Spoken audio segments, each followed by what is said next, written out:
So Martin, last time we met, I think it was probably at the opening of the City of London based demonstration and training area. How much of a success has that been? I mean, you've had, what, is it 3 months now? Yep. Yeah. What do you have in terms of visitors and so on? The facility in Moorgate has been a fantastic success. We had over 200 people through in the first month, and that's just beyond our wildest dreams, and that's customers, end users, consultants, unbelievably successful. I mean, I kind of compare it to IBM's client centre down at South Bank. I was surprised when they said 1,000 users through there a month. I mean, it's 15 times the size. It has been a phenomenal success. It's 500 yards from the Bank of England, and our end user customers around there just dropping in day after day. I mean, we had one mildly amusing day when Shell and Friends of the Earth both turned up at the same time. It was a bad piece of planning, but no, it has been phenomenally successful. Well, absolutely the best thing we could have done. Should have happened years ago. And when people come to visit the centre, how do you find their level of awareness? After all these years of putting out materials into the market, all the shows, do you find that there's still a level of fairly profound ignorance of what the technology can do and what it is? You know, at best, they may have seen it in their child's school, but don't understand the application to their business. And that's part of the purpose of the facility like that is about educating people, seeing applications in context. We're doing particularly well in the kind of building information modelling area with large construction companies. We've seen huge success for our one of our customers who's managed to land a $750 million contract to build a hospital in Louisiana. They never ever have been able to do this from the UK using analogue technology. They're using digital technology. They rarely fly to Louisiana, and they've won architectural and construction contracts off the back of it. It's the application rather than just the technology, as we discussed earlier.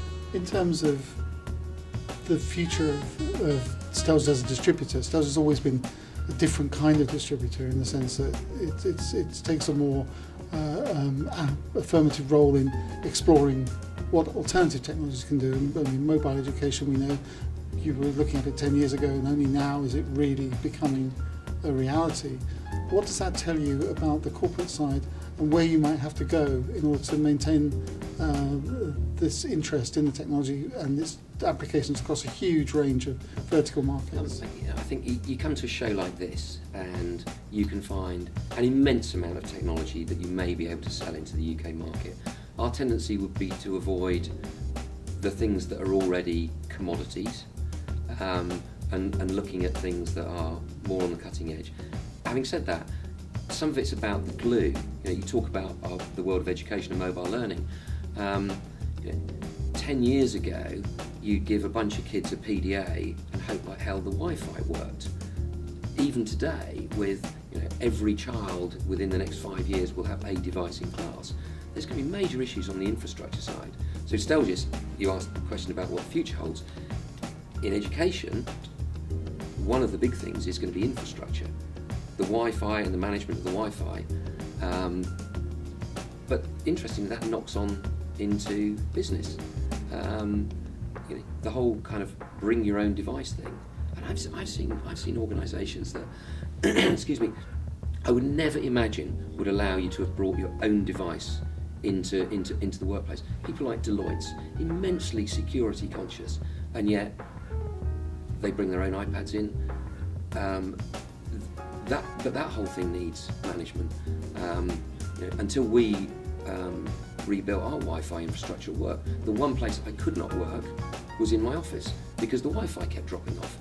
And by the time that's dropped off a dozen times a day, you're ready to go home and work at home or walk across the street and hop onto Auntie Mavis's Wi-Fi. So there's a big piece on infrastructure that we're looking at.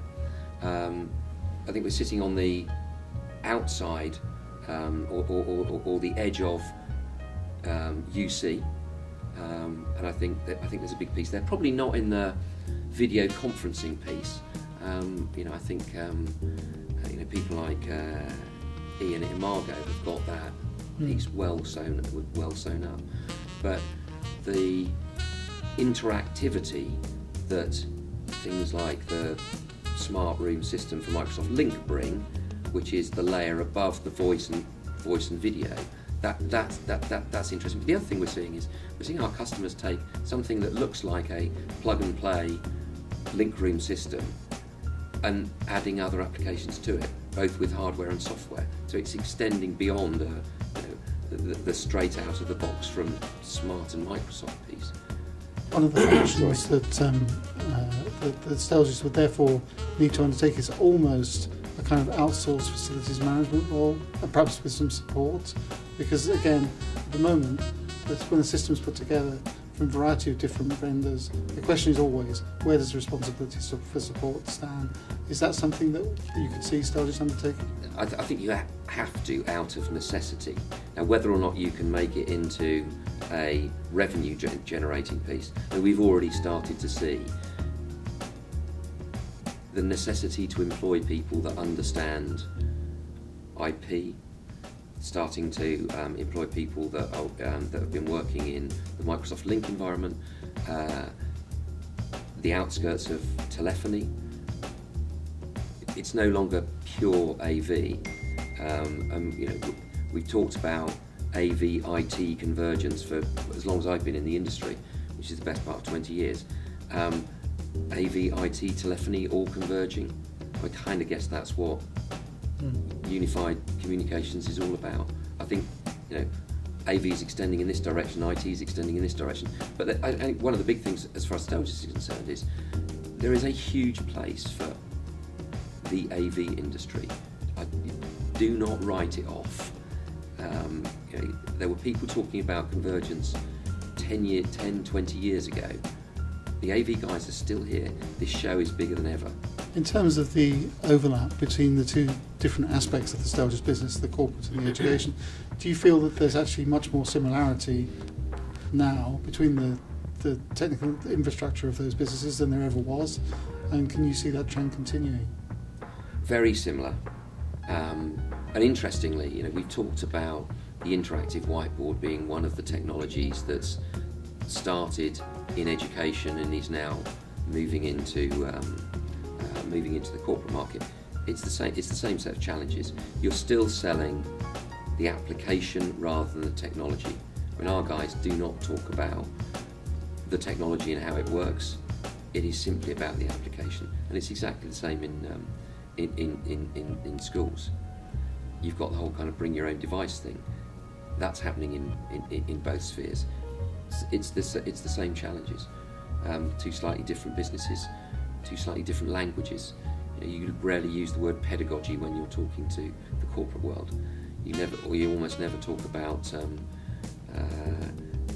AEC as an acronym when you're working in the world of education. The Steljes business we've seen developing overseas, because you have a unique set of technologies which presumably have a significant export market. Is that a trend that you see continuing in the short term? We've seen you in the Baltics, we've seen you in Ireland. Yep. Is there somewhere else that you might think it might be? We've just started operations in Hungary.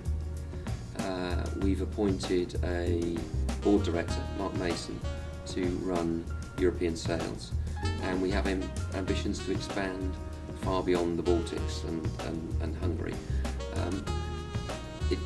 It's about exporting the expertise that we have, but again, it starts in education because there is a need and there is a budget there, particularly in the rather newer members of the EU. But it's the same thing. We will sell into corporate, and we're looking for other brands beyond Smart to sell into those markets. one of the issues in respect of your portfolio of brands is that the emphasis switching to standard industry technologies as an alternative, which gives you more power to explore markets that perhaps have different financial structures. But how far do you think you need to go in terms of that? Is it a case of you have an effective partnership with BenQ at the moment? It seems to work very well. Yeah. Would you imagine that you need 2 or 3 in each key product area, or is it can you not work it like that? Our first move in each of these markets has been interactive technologies from Smart, but there is an ambition to work with the likes of BenQ, NEC, the guys from Nuvo, to sell their product.